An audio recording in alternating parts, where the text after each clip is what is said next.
Biotechnology के बच्चों हम टूल समझ चुके हैं। अब बायोटेक्नोलॉजी की प्रोसेस या बायोटेक में कौन कौन सी स्टेप्स फॉलो की जाती है इनके बारे में हम समझेंगे। पहले इन स्टेप्स के हम नाम लिख लेते हैं, डिटेल में एक करके समझेंगे। Steps involve in rDNA technology, recombinant DNA technology या जेनेटिक इंजीनियरिंग। पहला आता है आइसोलेशन ऑफ डीएनए, दूसरा fragmentation of DNA by restriction endonuclease, DNA बाहर निकलेगा, आरी से काटेंगे। आरी से जब उसको काट दिया जाएगा तो उसके बाद उसमें जेल इलेक्ट्रोफोरेसिस करके डिजायर्ड जीन को ढूंढेंगे। डिजायर्ड जीन के नंबर कम है तो पीसीआर से बढ़ाएंगे। फिर इसको बच्चों हम डिजायर्ड जीन को वेक्टर के साथ जोड़कर रिकॉम्बिनेंट डीएनए बनाएंगे। फिर उस रिकॉम्बिनेंट डीएनए को हम होस्ट सेल के अंदर ट्रांसफर करेंगे। होस्ट सेल के अंदर जब ट्रांसफर करेंगे तो उसमें से ट्रांसफॉर्मेंट विथ रिकॉम्बिनेंट सेल का सिलेक्शन करेंगे। सिलेक्शन करने के बाद हम फॉरेन जीन को ऑब्टेन करेंगे। फॉरेन जीन प्रोडक्ट मतलब प्रोटीन को ऑब्टेन करेंगे और लास्ट में डाउनस्ट्रीम प्रोसेसिंग चलाते हैं। ये बच्चों बायोटेक में कौन कौन सी स्टेप्स फॉलो की जाती है उसके बस मैंने नाम लिखे। अब इन्हीं सारे स्टेप को एक एक करके डिटेल में समझेंगे। क्लियर? ये तो बस मैंने हेडिंग लिखी है, एक एक करके सबको समझते हैं। स्टार्टिंग करते हैं सबसे पहले आइसोलेशन ऑफ डीएनए।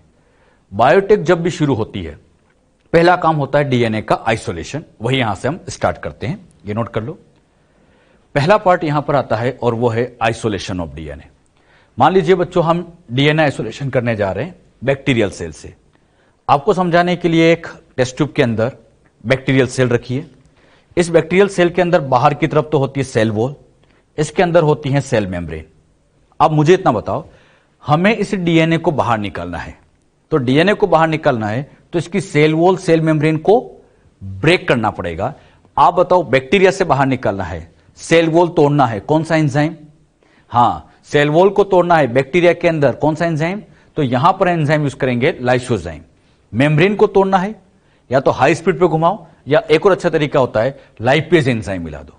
लाइपेज जो होता है लिपिड को तोड़ेगा और मेम्ब्रेन जो होती है मेनली लिपिड से बनी है, तो ये लाइपेज लिपिड को तोड़ेंगे, मेम्ब्रेन रप्चर हो जाएगी। तो हम क्या करेंगे, टेस्ट ट्यूब में इन दोनों को यहां पर मिक्स कर देंगे, मतलब लाइसोजाइम लाइपेज को मिला देंगे।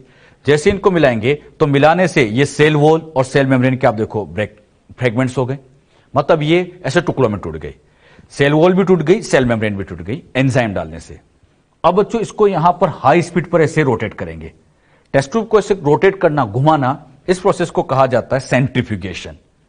सेंट्रीफ्यूगेशन का मतलब हाई स्पीड पे घुमाना। हाई स्पीड पे घुमाने से क्या होता है कि ये जो सेल वॉल सेल मेम्ब्रेन के फ्रेगमेंट्स है ये सब नीचे बैठ जाते हैं, मतलब यहां पर नीचे की तरफ सेटल डाउन हो जाते हैं कुछ इस तरह से। ये जो सेल वॉल सेल मेम्ब्रेन के टुकड़े से नीचे की तरफ बैठ जाएंगे और जैसे ये नीचे बैठेंगे ऊपर की तरफ ये डीएनए रह जाएगा। लेकिन एक खास बात, जब हम इस सेल को तोड़ेंगे तो सेल में से तो आरएनए प्रोटीन सब बाहर निकलेगा। तो जैसे ये सेल टूटेगी तो यहां से डीएनए आरएनए प्रोटीन सब बाहर आ जाएंगे। अच्छा, इस सेल में से तो सारी चीजें बाहर आ जाएगी, तो डीएनए आरएनए प्रोटीन सब बाहर आ गए। हां, सेल वॉल सेल मेम्ब्रेन के टुकड़े नीचे बैठ जाएंगे। अब इनको लेके डीएनए आरएनए प्रोटीन जो बने हैं, इन तीनों में से हमें रिक्वायरमेंट किसकी है? अच्छे से बताना, किसकी रिक्वायरमेंट है? हमें रिक्वायरमेंट डीएनए की है। आरएनए की जरूरत नहीं है, प्रोटीन की जरूरत नहीं है। बताओ, आरएनए को तोड़ना है, कौन सा एंजाइम? हां, आरएनए तोड़ने के लिए हम यहां पे डालेंगे आरएनएज, मतलब टेस्ट ट्यूब के अंदर आरएनएज मिला देंगे। अच्छा, इसी तरह से प्रोटीन को तोड़ना हो तो वेरी गुड, प्रोटीएज डाल देंगे। अब ये आरएनएज आरएनए को तोड़ेगा, प्रोटीएज प्रोटीन को तोड़ेगा, मतलब आरएनए और प्रोटीन को क्या कर दिया जाएगा? डिस्ट्रॉय कर दिया जाएगा, तोड़ दिया जाएगा, क्योंकि हमें जरूरत केवल डीएनए की है। अरे बात समझ में? तो हम यहां आरएनएस प्रोटीएस का यूज करते हैं। अच्छा, मुझे बताओ, हमने डीएनएस का यूज क्यों नहीं किया? अरे डीएनएस का यूज करते तो डीएनए टूट जाता, तो फिर आइसोलेशन क्या होता? तो हम डीएनएस का यूज नहीं करते, बाकी आरएनएस प्रोटीएस का यूज करते हैं, ताकि आरएनए और प्रोटीन यहां ब्रेक हो जाए। अभी जो बताया इतना पहले नोट कर लो, ये डायग्राम नोट कर लो। नोट किया इतना? अच्छा, इसी को हम नेक्स्ट स्लाइड पे लेते हैं। ये बच्चों हमने अभी टेस्ट ट्यूब के अंदर आरएनएस प्रोटीएस डाला। जैसे ही टेस्ट ट्यूब के अंदर इन दोनों को यहां पर मिक्स किया, तो मिक्स करने से यहां पर आरएनएस ने आरएनए को तोड़ा, प्रोटीएस ने प्रोटीन को डिस्ट्रॉय किया। आरएनए ब्रेक हो गया, प्रोटीन ब्रेक हो गया। बताओ क्या बचा? डीएनए, मतलब इस टेस्ट ट्यूब के अंदर डीएनए बचा है। अच्छा, इस टेस्ट ट्यूब में केवल डीएनए होता है, बाकी सब टूट चुके हैं। केवल डीएनए है, लेकिन वो डीएनए आपको दिखाई नहीं देगा। डीएनए को अगर आपको देखना है, मतलब मैं सेल में से डीएनए बाहर निकाल के रख भी दूं, दिखेगा नहीं। आप लोग चाहते हैं कम से कम उसके व्हाइट कलर के थ्रेड्स तो कुछ नजर आए, तो इसके लिए हम टेस्ट ट्यूब में चिल्ड इथेनॉल मिलाते हैं। चिल्ड इथेनॉल मिलाने का फायदा यह होता है फॉर प्रेसिपिटेशन ऑफ डीएनए। यह वेरी इंपॉर्टेंट है, इस पर क्वेश्चन आ चुका है। डीएनए आइसोलेशन में चिल्ड इथेनॉल क्यों मिलाते हैं? डीएनए को प्रेसिपिटेट करने के लिए। मतलब जैसे हम टेस्ट ट्यूब के अंदर ये चिल्ड इथेनॉल डालेंगे, तो चिल्ड इथेनॉल क्या करता है, जो डीएनए के मॉलिक्यूल होते हैं, इन डीएनए के मॉलिक्यूल के साथ ये इथेनॉल के मॉलिक्यूल ऐसे जुड़ते हैं और उसका ऐसे यहां पर प्रेसिपिटेशन कर देते हैं। ये बच्चों डीएनए के थ्रेड ऐसे यहां पर प्रेसिपिटेट हो जाते हैं। पहले आपको दिखाई नहीं दे रहे थे, चिल्ड इथेनॉल डालते ही ये ऐसे थ्रेड्स की फॉर्म में दिखेगा। एग्जैक्टली मैं बताऊं तो कुछ इस तरह से यहां दिखाई देने लग जाता है, ये ऐसे ऐसे नजर आने लग जाता है। अच्छा, यहां से बच्चों अब इसको बाहर निकालना है, भाई इस टेस्ट ट्यूब में से इन थ्रेड्स को बाहर निकालना है। तो इनको बाहर निकालने के लिए हम एक ऐसा ब्रश डालते हैं। जैसे ये ब्रश डालेंगे, इस ब्रश को टेस्ट ट्यूब में डालेंगे और हल्के हाथ से घुमाएंगे। टेस्ट ट्यूब के अंदर ब्रश को मिलाएंगे, हल्के हाथ से ऐसे घुमाएंगे, तो ये जितने भी डीएनए के थ्रेड्स है इसके चारों तरफ ऐसे बाइंड अप हो जाएंगे और इसको फिर ऐसे खींच के बाहर निकालेंगे। मतलब ये डीएनए चारों तरफ ऐसे इसके बाइंड अप रहेगा और इसको ऐसे खींच के बाहर निकालेंगे। जब इसको यहां से बाहर निकालते हैं तो इस प्रोसेस को स्पूलिंग कहा जाता है।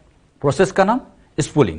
स्पूलिंग का मतलब टेस्ट ट्यूब में से थ्रेड्स को ऐसे बाहर निकालना, डीएनए थ्रेड्स को बाहर निकालना, ये स्पूलिंग कहलाता है। ये बच्चों एग्जैक्टली कुछ इस तरह से ऐसे इन थ्रेड्स को ऐसे बाहर निकाल रहे, ऐसे यहां से ऐसे बाहर निकाल रहे, ये स्पूलिंग कहलाता है। तो DNA that separate out can be remove by spooling. मतलब यहां से डीएनए को ऐसे सेपरेट करने के लिए हम इन स्पूलिंग टेक्निक का यूज करते हैं। आपके एनसीईआरटी में ये दोनों डायग्राम बना रखे, तो ध्यान रखना, चिल्ड इथेनॉल डालने से ऐसे यहां पर थ्रेड्स बन जाते हैं, प्रेसिपिटेट हो जाता है, और ऐसे बाहर निकालना उसको फिर स्पूलिंग नाम दे देते हैं। क्लियर?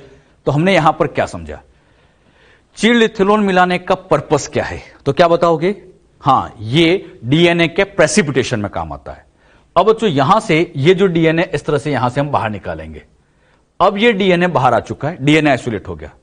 अब हमें इस डीएनए को कट करना है। किससे काटे?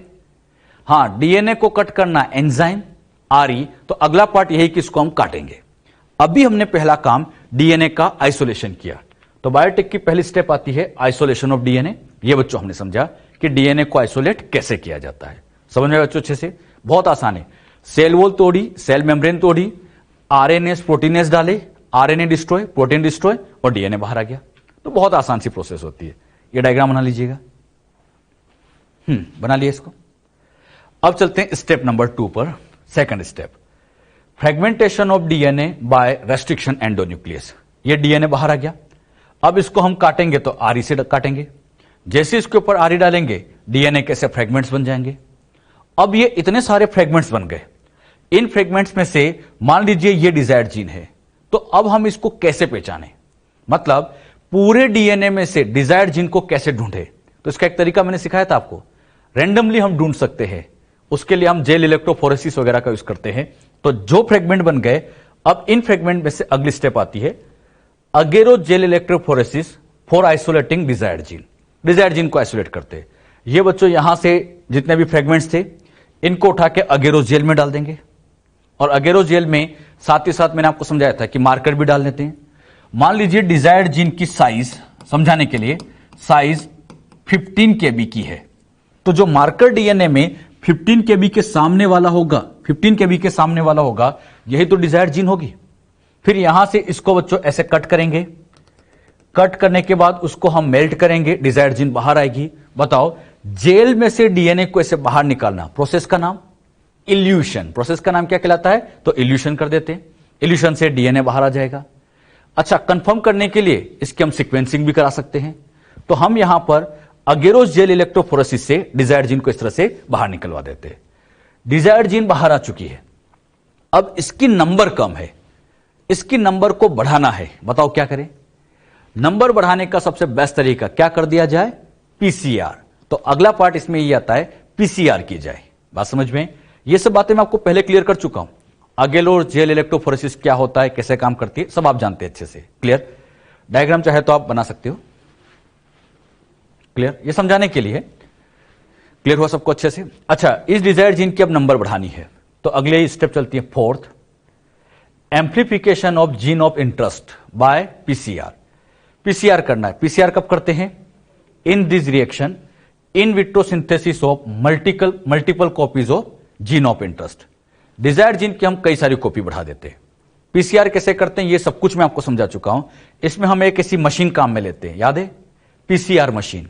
उस पीसीआर मशीन में डिजायर्ड जीन को डाल देंगे, इसके अंदर जो भी रिक्वायर्ड चीजें हैं, प्राइमर डाल देंगे, एक special enzyme Taq DNA polymerase, याद है कुछ ऐसा, तो टेक डीएनए पॉलीमरेज इसके अंदर डालेंगे। वो थर्मोस्टेबल एंजाइम था। इसके ट्यूब को बंद करेंगे, पीसीआर मशीन में लगाएंगे, 3 स्टेप फॉलो करेंगे। कौन कौन सी? Denaturation, annealing, extension. तो यहां पे बच्चों वही इसकी 3 स्टेप आ जाएगी। डीनेचुरेशन 94 पर, दोनों स्ट्रैंड अलग। एनिलिंग में प्राइमर जुड़ गए, ये यहां पर जो अटैच है ये बच्चों यहां पर कहलाएंगे प्राइमर। प्राइमर अटैच किए जाते हैं 54 डिग्री पर, एनिलिंग कहलाते हैं। और फिर ऐसे लंबी चेन बनती जाती है, इसको हम कह देते हैं एक्सटेंशन, जो कि 72 डिग्री पे होगा टेक डीएनए पॉलीमरेज से। तो बताओ डिजायर्ड जीन की 1 से कितनी नंबर हो गई? 2। फिर एक बार और साइकिल रिपीट करो, फिर से रिपीट करो, तो इसकी नंबर 4, 4 से 8। तो हम डिजायर्ड जीन की ऐसे मल्टीपल कॉपीज बना लेते हैं। लेकिन यह काम सेल के बाहर होता है, सेल के अंदर नहीं। पीसीआर हमेशा सेल के बाहर होता है, यह इन विट्रो प्रोसेस होती है, इन विट्रो ये काम किया जाता है। अब एक बात ये हमेशा याद रखना, पीसीआर ऑप्शनल होता है। ऑप्शनल से क्या मतलब? अगर मेरे पास डिजायर्ड जीन की नंबर पहले से ही ज्यादा है तो फिर पीसीआर करने की जरूरत नहीं है। हां, नंबर कम है तो उसके नंबर को एम्पलीफाई करने के लिए फिर हम पीसीआर करते हैं। तो ध्यान रखना, बायोटेक के अंदर पीसीआर हो भी सकता है, नहीं हो सकता, दोनों बातें। जो बात यहां समझे, क्लियर हुई? अच्छा, डिजायर्ड जीन की नंबर भी बढ़ चुकी है। अब इस डिजायर्ड जीन को वेक्टर के साथ जोड़ना है। तो अगला पार्ट यही आता है, डिजायर्ड जीन की नंबर बढ़ा दी, अब इसको हम वेक्टर के साथ जोड़ेंगे। Ligation of desired gene into vector, vector के अंदर हम जोड़ेंगे and 10 form recombinant DNA. Recombinant DNA का फॉर्मेशन करते हैं। इसको बच्चों आप ऐसे समझिएगा, ये डिजायर्ड जीन को लाने के लिए मान लीजिए हमने इको R1 RE से काटा था, तो यहां पर जो वेक्टर लिया गया, इस वेक्टर को किस RE से काटे? सेम या डिफरेंट? हां, कट बाय सेम RE। अच्छा, सेम RE से क्यों काटते हैं? ताकि यहां पर जो स्टिकी एंड बनेंगे वो एक दूसरे के कॉम्प्लीमेंट्री बनेंगे, ताकि इनको ज्वाइन करना आसान हो जाएगा। अच्छा, जैसे इको R1 डालेगा यहां कट लगाएगा, क्योंकि यहां साइट है, यहां कट लगाते ये कट लगा, कट लगाने के बाद अब इनको चिपकाना है, और ये एंड एक दूसरे के कैसे हैं? कॉम्प्लीमेंट्री है। अब इनको चिपकाना है एंजाइम, वेरी गुड, लाइगेज। तो लाइगेज एंजाइम से इन दोनों को ज्वाइन कर देंगे, और जैसे ज्वाइन करेंगे अब ये डिजायर्ड जीन आके यहां जुड़ गई, और इस डीएनए को कहेंगे रिकॉम्बिनेंट डीएनए। तो इस तरह से यहां पर रिकॉम्बिनेंट डीएनए का फॉर्मेशन करते हैं। तो डिजायर्ड जीन को वेक्टर के साथ जोड़कर रिकॉम्बिनेंट डीएनए बना लेते हैं। अब मुझे बताओ, ये ज्वाइन करने वाला एंजाइम लाइगेज था, रिकॉम्बिनेंट डीएनए बन गया। अब इस रिकॉम्बिनेंट डीएनए का करे क्या? सोचो। हां, इस रिकॉम्बिनेंट डीएनए को उठा के होस्ट सेल के अंदर ट्रांसफर किया जाए। कहां? होस्ट सेल के अंदर ट्रांसफर किया जाए। तो यही अगला पार्ट आता है, इसको भी नोट कर लो। अच्छा, रिकॉम्बिनेंट डीएनए बन गया, तो इसके बाद नेक्स्ट स्टेप आती है insertion of recombinant DNA into host cell. जो रिकॉम्बिनेंट डीएनए बनाया गया, इसको हम होस्ट सेल में पहुंचाए। अच्छा, एक तरीका और आज के टाइम पे ये आया कि हम वेक्टर का यूज ना करें, मतलब डायरेक्ट डिजायर्ड जीन को भी हम होस्ट में डाल सकते हैं। उसके भी कुछ तरीके आज के टाइम पर डेवलप हो चुके हैं, बिना वेक्टर के भी जीन पहुंचा सकते हैं। तो कौन से तरीके से हम जीन पहुंचा सकते हैं? जीन पहुंचाने की 2 मेथड होती है, एक इनडायरेक्ट मेथड, एक डायरेक्ट मेथड। इन मेथड को हम बहुत ध्यान से समझेंगे। सबसे पहला आता है इनडायरेक्ट मेथड। इनडायरेक्ट मेथड का मतलब gene transfer by using vector. Vector का यूज करना है, मतलब यहां पर ये बच्चों वेक्टर है, और इस वेक्टर के साथ यहां पर इस तरह से ये डिजायर्ड जीन लगा रखी होगी। तो हम इस तरह से इन वेक्टर का यूज करके जीन पहुंचाएंगे। लेकिन आज के टाइम पर ये जो डिजायर्ड जीन होती है, बिना वेक्टर के भी डायरेक्ट पहुंचा सकते हैं। तो उसी मेथड को हम कहते हैं डायरेक्ट मेथड। नाम से समझ में आता है, डायरेक्ट मतलब बिना वेक्टर के पहुंचा दो। तो इसको हम कह सकते हैं वेक्टर लेस जीन ट्रांसफर। बिना वेक्टर के भी हम जीन पहुंचा सकते हैं, वेक्टर लेस जीन ट्रांसफर। तो 2 तरीके हो चुके हैं, या तो हम वेक्टर का यूज करें या बिना वेक्टर के भी। अच्छा, इनडायरेक्ट तरीके में वेक्टर का यूज करके हम जीन पहुंचाते हैं, तो ये अलग अलग तरीके हैं। बैक्टीरिया में कैसे पहुंचाते हैं, प्लांट में कैसे पहुंचाते हैं, एनिमल में कैसे ट्रांसफर करते हैं, ये सारी बातें हम एक एक करके समझेंगे। तो जीन ट्रांसफर इन बैक्टीरिया, प्लांट, एनिमल इनडायरेक्ट तरीके से कैसे कैसे पहुंचाई जाती है, मैं आपको सभी तरीके यहां आपको बताऊंगा। अब डायरेक्ट तरीके की बात करें तो ये भी कई तरीके के हो सकते हैं। डायरेक्ट जीन ट्रांसफर करने के आज के टाइम पे होते हैं जैसे माइक्रो इंजेक्शन मेथड, इसी तरह से इलेक्ट्रोपोरेशन, पार्टिकल गन मेथड, इसी तरह से केमिकल मीडिएट, केमिकल केल से पहुंचा सकते हैं, या लाइपोसोम मीडिएटेड जीन ट्रांसफर। तो जीन ट्रांसफर के डायरेक्ट तरीके भी बहुत सारे हैं। हम बच्चों इन सारे तरीके को समझेंगे। पहले मैं आपको इनडायरेक्ट मेथड समझाऊंगा, फिर मैं आपको डायरेक्ट तरीके भी समझा दूंगा। क्लियर? तो पहले इनको लिख लीजिए। इनडायरेक्ट मतलब ये और डायरेक्ट मतलब ये चाहे मत लिखो अभी। इन सारे मेथड को हम एक एक करके आगे डिटेल में समझेंगे अभी। क्लियर? सबसे पहले शुरुआत करते हैं इनडायरेक्ट मेथड से, और उसमें भी पहला तरीका जीन ट्रांसफर इन बैक्टीरिया। तो मैं आपको बैक्टीरिया में सबसे पहले समझा रहा हूं। पहला पार्ट आता है जीन ट्रांसफर इन बैक्टीरिया। बैक्टीरिया के अंदर रिकॉम्बिनेंट डीएनए को कैसे पहुंचाते हैं? ये बच्चों यहां टेस्ट ट्यूब है, इसके अंदर ये बैक्टीरियल सेल है। बैक्टीरियल सेल के अंदर सेल वॉल होती है। सेल वॉल के ठीक अंदर की तरफ आप देख रहे हैं सेल मेम्ब्रेन भी है, सेल वॉल भी है, सेल मेम्ब्रेन भी है, और ये हमारे पास रिकॉम्बिनेंट डीएनए। अच्छा, डीएनए पहले मुझे इतना बताओ, मैक्रोमोलिक्यूल होता है या माइक्रो? छोटा होता है या बड़ा? हां, हमने शुरुआत जब टॉपिक की स्टार्टिंग की थी मोलिकुलर बेसिस में यही बताया था कि डीएनए बड़ी साइज के होते हैं, मैक्रोमोलिक्यूल होते हैं। इनमें फॉस्फेट होता है, तो फॉस्फेट होने की वजह से ये हाइड्रोफिलिक नेचर के भी होते हैं, हाइड्रोफोबिक नहीं, हाइड्रोफिलिक नेचर के होते हैं। तो यहां रिकॉम्बिनेंट डीएनए की खास बात, मैक्रोमोलिक्यूल्स होते हैं और हाइड्रोफिलिक होते हैं। अच्छा, मैक्रो होने की वजह से ये सेल के अंदर आसानी से नहीं पहुंचते, और हाइड्रोफिलिक होने से एक बड़ी प्रॉब्लम है, ये मेम्ब्रेन उनको जाने नहीं देती। मेम्ब्रेन से हाइड्रोफोबिक को पहुंचाना आसान है। किसको? हाइड्रोफोबिक को। हाइड्रोफिलिक को पहुंचाना बहुत मुश्किल होता है, लेकिन बच्चों इसको अंदर ट्रांसफर तो करना है। अब बात आती है कि इस बड़े डीएनए को यहां ट्रांसफर कैसे किया जाए, कैसे इसको ट्रांसफर करें। ट्रांसफर करने का एक ही तरीका यहां दिख रहा है कि यहां इस सेल के अंदर हमें पोर बनाना पड़ेगा, उस पोर के थ्रू ही यह अंदर पहुंचेगा। अब बात आती है यहां पोर कैसे बनाए। पोर बनाने के लिए सबसे पहले क्या किया जाता है, इसके अंदर ऐड किया जाता है divalent cation like calcium ion. मतलब इस टेस्ट ट्यूब के अंदर कैल्शियम को मिला दिया जाता है। टेस्ट ट्यूब के अंदर क्या मिला देंगे? कैल्शियम। जैसे ये सेल थी, रिकॉम्बिनेंट डीएनए था, और ये कैल्शियम मिला दिया। कैल्शियम मिलाने से फायदा ये होता है कि ये कैल्शियम इस रिकॉम्बिनेंट डीएनए को इस सेल वॉल के साथ बाइंड करने में हेल्प करता है। कैल्शियम पर पॉजिटिव चार्ज है, तो इस नेगेटिव चार्ज वाले डीएनए को यहां बाइंड करने में हेल्प कराता है। अच्छा, एक बात समझना, कैल्शियम डालने से फायदा यह होता है कि यह कैल्शियम इस डीएनए को तो यहां बाइंड करता है, साथ ही साथ कैल्शियम की सेल वॉल के साथ एफिनिटी भी ज्यादा होती है। मतलब यह कैल्शियम यहां पर सेल वॉल और डीएनए को आपस में बाइंड करने में हेल्प कराता है। एक बात यह ध्यान रखना, बिना कैल्शियम के भी जीन ट्रांसफर हो सकता है। बिना कैल्शियम के भी जीन ट्रांसफर हो सकता है, लेकिन सक्सेस रेट बहुत कम होती है। कैल्शियम डालने से फायदा यह होता है कि यह बड़े आसानी से अंदर पहुंच जाएगा, इसकी एफिशिएंसी बढ़ जाएगी। तो इस सेल की डीएनए अपटेक की एफिशिएंसी को बढ़ाने के लिए कैल्शियम डालते हैं, और अगर सेल की कैल्शियम डालने से एफिशिएंसी बढ़ जाए तो ऐसी सेल्स को कॉम्पिटेंट सेल कहते हैं। कॉम्पिटेंट सेल किसको कहते हैं? डेफिनेशन ध्यान रखना, this cell is more efficient for uptake of DNA.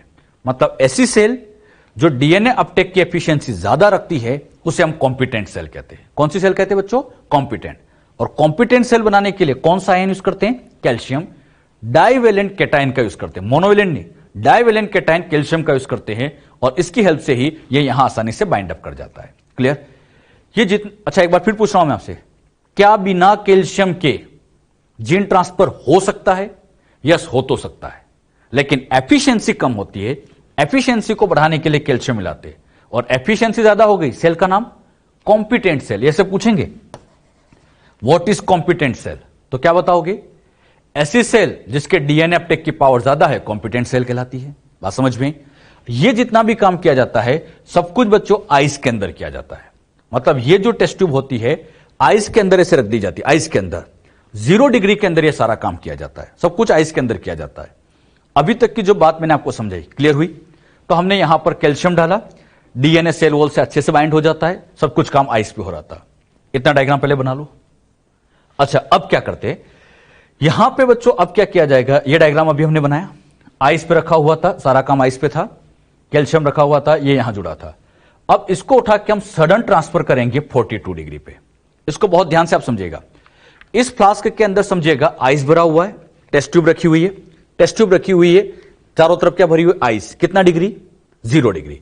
अब हम एक फ्लास्क और लेंगे, इस फ्लास्क के अंदर वाटर को गर्म करेंगे, और वाटर को गर्म करके यहां बच्चों जब वाटर को गर्म करेंगे तो वाटर को गर्म करते करते 42 डिग्री पहुंचा देंगे, और अब हम यहां से टेस्ट ट्यूब को उठा के सडनली इसको 42 पे पहुंचाएंगे। मतलब यहां एक फ्लास्क लेंगे, 42 डिग्री पानी गर्म कर रखा है, अब इसको उठा के सडनली ट्रांसफर करना है, अचानक से यहां पहुंचाना है।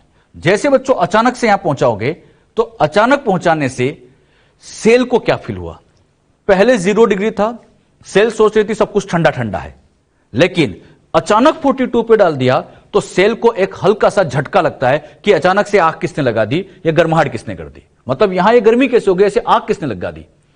अब बच्चों सेल को अचानक झटका लगा, तो इस झटके लगने की वजह से ही, इस झटके की वजह से ही इस सेल वॉल के अंदर यहां ऐसे पोर बन जाते हैं। सडन ट्रांसफर करने का फायदा क्या होता है, सेल को शॉक लगता है, झटका लगता है, और उसी शॉक की वजह से यहां पोर क्रिएट हो गया। शॉक की वजह से क्या बन गया बच्चों, पोर। तो यह सडन ट्रांसफर करने का फायदा होता है।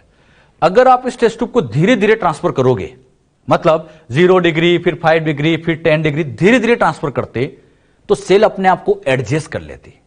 लेकिन सडन ट्रांसफर करने से फायदा यह हुआ कि सेल को एक झटका लगा, शॉक लगा, और उसी की वजह से पोर बन गया। अच्छा, पोर बनने से फायदा क्या है कि यह डीएनए यहां ट्रांसफर करेगा। एक बात यह ध्यान रखना, जब इसको 42 डिग्री पर रखते हैं तो जस्ट फॉर 2 मिनट, इसको बच्चों यहां पर केवल 2 मिनट के रखना है। बिल्कुल वॉच में देखते रहो कि यह 2 मिनट ही होना चाहिए। जैसे 42 डिग्री पर 2 मिनट हुआ, उसी टाइम वापस इसको सडनली 0 डिग्री पे पहुंचाएंगे। मतलब 2 मिनट ही रखना है, ज्यादा देर नहीं। ज्यादा देर रखने पर क्या होता है कि इन पोर से बहुत ज्यादा साइटोप्लाज्म लीक हो सकता है, सेल की भी डेथ हो सकती है। तो बस 2 मिनट के लिए इसको शॉक देना है, क्योंकि ज्यादा शॉक देने पर यह परमानेंट शॉक में चली जाएगी, मतलब सेल की ही डेथ हो जाएगी। हम इसको केवल 2 मिनट के लिए रखेंगे, ओनली फॉर 2 मिनट। क्लियर। अब बच्चों इसको फिर से क्या करेंगे, आइस पे रखेंगे, मतलब यहां पे आइस भरी हुई है, फिर इस टेस्ट ट्यूब को उठा के यहां डाल देंगे। अच्छा, ये डीएनए अंदर पहुंच चुका है, देख रहे हैं आप। आइस में डालने से क्या होता है कि ये जो पोर बने हैं, ये जो गैप बनी है, इस गैप को वापस रीफिल किया जाए। और इस गैप को वापस भरना भी पड़ेगा, तो इसीलिए वापस 0 डिग्री पर रखते हैं ताकि ये गैप वापस फिल हो जाए। मतलब यहां पर आप देखोगे ये गैप फिल हो गई। तो इस गैप को फिल करने के लिए हम इसको वापस कहां रखते हैं, 0 डिग्री सेंटीग्रेड। तो हमने किया क्या, 0 से 42 पे रखा और 42 से वापस 0 पे कर दिया। 0 से 42 क्यों किया, सेल को हमने टेम्परेचर देके एक शॉक लगाया ताकि ऐसे पोर क्रिएट हो जाए। अब ये जो प्रोसेस मैंने आपको समझाई, इस प्रोसेस को एग्जैक्ट कहा जाता है हीट शॉक ट्रीटमेंट। हीट मतलब टेम्परेचर, तो टेम्परेचर लगा के सेल को शॉक देने वाला ट्रीटमेंट हीट शॉक ट्रीटमेंट। और इसी हीट शॉक ट्रीटमेंट की वजह से ही यहां पे बच्चों ये डीएनए फाइनली इस बैक्टीरियल सेल के अंदर ट्रांसफर हो जाता है। कैसे ये प्रोसेस हुई समझ में आया बच्चों, क्या क्या बताया मैंने आपको। सबसे पहले टेस्ट ट्यूब में कैल्शियम आयन डालो। कैल्शियम क्यों डालते हैं, एफिशिएंसी बढ़ाने के लिए। सेल का नाम कॉम्पिटेंट सेल। सारा काम आइस पे हुआ, सडनली 42 पे रखा, पोर बने, फिर सडनली 0 पे रख दिया ताकि ये पोर वापस सील हो जाए। अरे बात समझ में। और ये जो डीएनए आप देख रहे हो आप अंदर की तरफ इंटर हो चुका है। क्लियर। ये डायग्राम बच्चों अब आप बना भी लीजिएगा। ये सारी बातें अपनी एनसीईआरटी में लिखी है, लेकिन एनसीईआरटी ने क्या कर रखा है, इसको एक पैराग्राफ की फॉर्म में लिखा है। मैंने आपको डायग्राम से समझाया। डायग्राम बना के समझोगे तो बहुत आसानी से समझ में आ जाएगा, लगेगा ये बहुत ही इंटरेस्टिंग एक्सपेरिमेंट चल रहा है। क्लियर। तो आप इसको नोट कर लीजिएगा। अब बच्चों हम ये समझेंगे प्लांट के अंदर जीन ट्रांसफर कैसे किया जाता है। प्लांट में जीन ट्रांसफर कैसे किया जाता है। प्लांट में जीन ट्रांसफर करने के लिए हमारे पास बैक्टीरिया का यूज किया जाता है। इसमें जो बैक्टीरिया यूज किया जाता है उसमें एक है एगेरोबैक्टीरियम ट्यूमिफेसियंस। इस एगेरोबैक्टीरियम ट्यूमिफेसियंस के अंदर एक प्लाज्मिड होता है जो बच्चों जीन ट्रांसफर करने में हेल्प करता है। इसी तरह से एक दूसरा बैक्टीरिया और काम में लिया जाता है एगेरोबैक्टीरियम राइजोजीन। दो तरह के बैक्टीरिया काम में लिए जाते हैं, एग्रोबैक्टीरियम ट्यूमिफेसियंस, एग्रोबैक्टीरियम राइजोजिन। इन बैक्टीरिया की क्या खास बात है? एग्रोबैक्टीरियम ट्यूमिफेसियंस की खास बात ये होती है कि इस बैक्टीरिया में एक टीआई प्लाज्मिड होता है। टीआई का मतलब होता है ट्यूमर इंड्यूसिंग प्लाज्मिड। ये नाम हमने पहले भी लिखा था, टीआई प्लाज्मिड। अब बच्चों इसके बारे में हम डिटेल में और यहां आप समझेंगे। अभी इस बैक्टीरिया के अंदर टीआई प्लाज्मिड होता है। अब ये जो ट्यूमर इंड्यूसिंग प्लाज्मिड होता है, जैसे बच्चों आप इसको ऐसे समझो, ये बैक्टीरियल सेल है, इस सेल के अंदर ये मेन डीएनए, और मेन डीएनए के अलावा ये बच्चों यहां पर बैठा होता है ऐसे ये टीआई प्लाज्मिड। ये टीआई प्लाज्मिड है इस बैक्टीरिया के अंदर, एग्रोबैक्टीरियम ट्यूमिफेसियंस के अंदर। अब ये टीआई प्लाज्मिड करता क्या है? Ti plasmid cause crown gall disease in dicot plant. ये प्लांट के अंदर क्राउन गोल डिजीज करता है। क्राउन गोल डिजीज में होता क्या है? इस डिजीज के अंदर प्लांट के अंदर एक तरह से ट्यूमर बन जाती है। मतलब ऐसे समझिए, जैसे ये प्लांट है, इस प्लांट की ये कोई सेल है। अब ये सेल यहां पर क्या करती है? अनकंट्रोल्ड डिवाइड करती जाती है। ऐसे अनकंट्रोल्ड डिवीजन होता जाता है, और अनकंट्रोल्ड डिवीजन होने की वजह से यहां पर एक ट्यूमर बन जाता है। और ये जो ट्यूमर बना, इसी ट्यूमर को एग्जैक्ट कहा जाता है crown gall disease. Crown gall disease में क्या हो जाता है? ट्यूमर हो जाता है। ये एक तरह का प्लांट कैंसर ही आप कह सकते हो। कैंसर में ही होता है अनकंट्रोल से डिवीजन।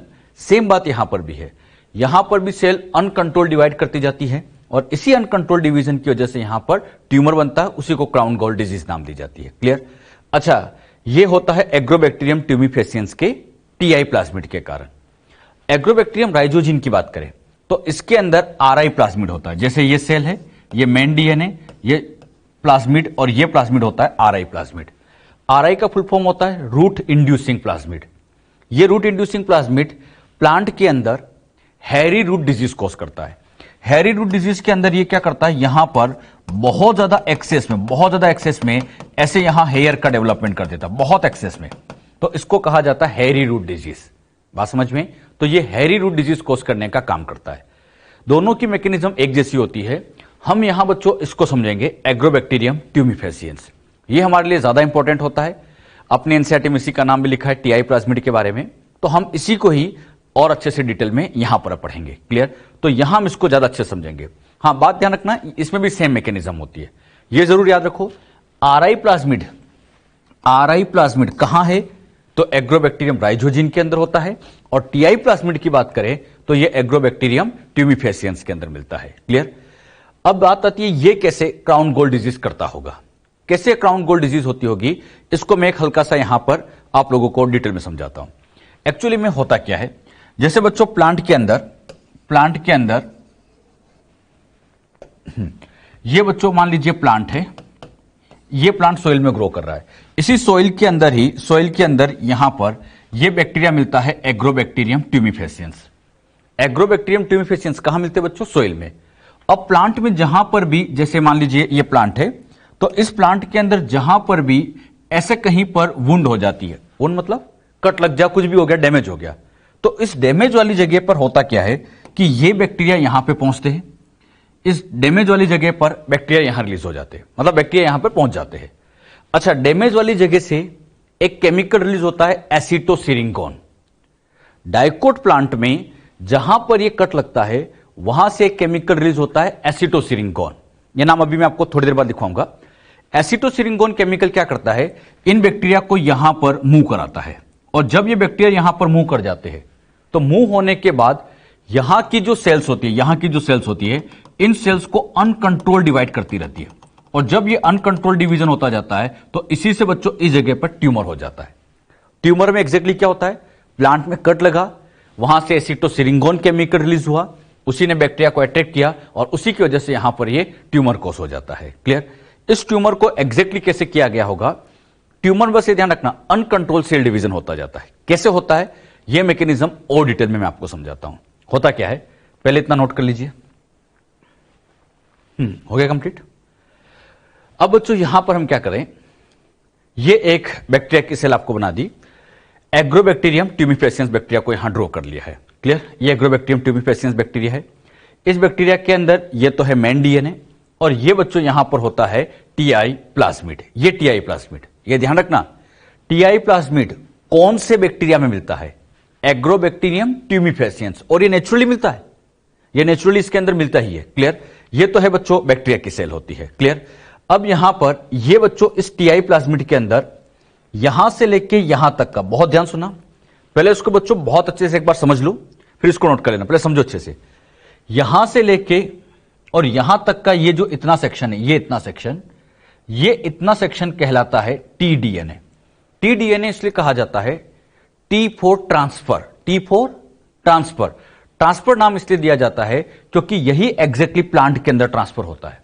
प्लांट में पूरा नहीं जाता, प्लांट में ये टीडीएनए ही जाता है, तो इसलिए इसको हम कहते हैं ट्रांसफर डीएनए। फिर सुनना, इस पूरे प्लाज्मिड का नाम बोलो, टीआई प्लाज्मिड। इस टीआई प्लाज्मिड के अंदर एक छोटा सेक्शन है, उसको हम क्या कह देते हैं, टीडीएनए। ये प्लांट के अंदर ट्रांसफर होता है। इसी के अंदर बच्चों टीआई प्लाज्मिड में एक जीन लगी होती है जिसका नाम है वीर जीन। वीर का मतलब यहां वायरुलेंट होता है, वायरुलेंट जीन।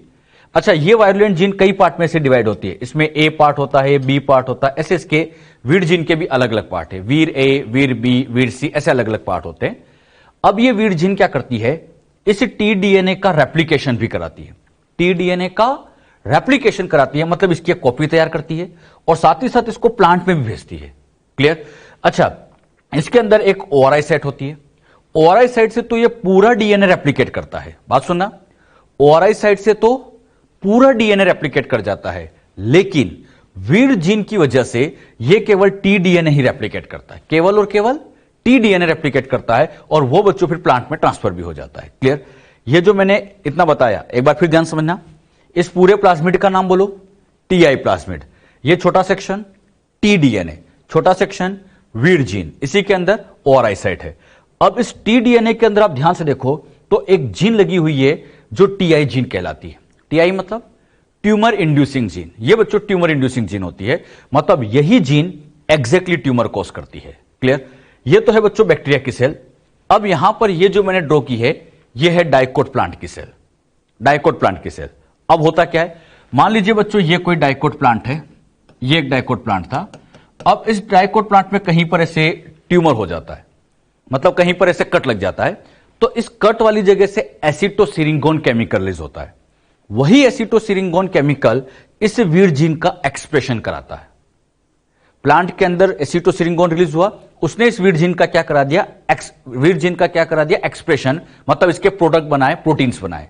अब वही प्रोटीन क्या करते हैं, ये जो टीडीएनए है, अच्छा यहां पर बच्चों ये तो प्लांट का डीएनए है, ये डीएनए ऑफ प्लांट सेल, ये बच्चों इस टीडीएनए का क्या करा देता है, रेप्लिकेशन।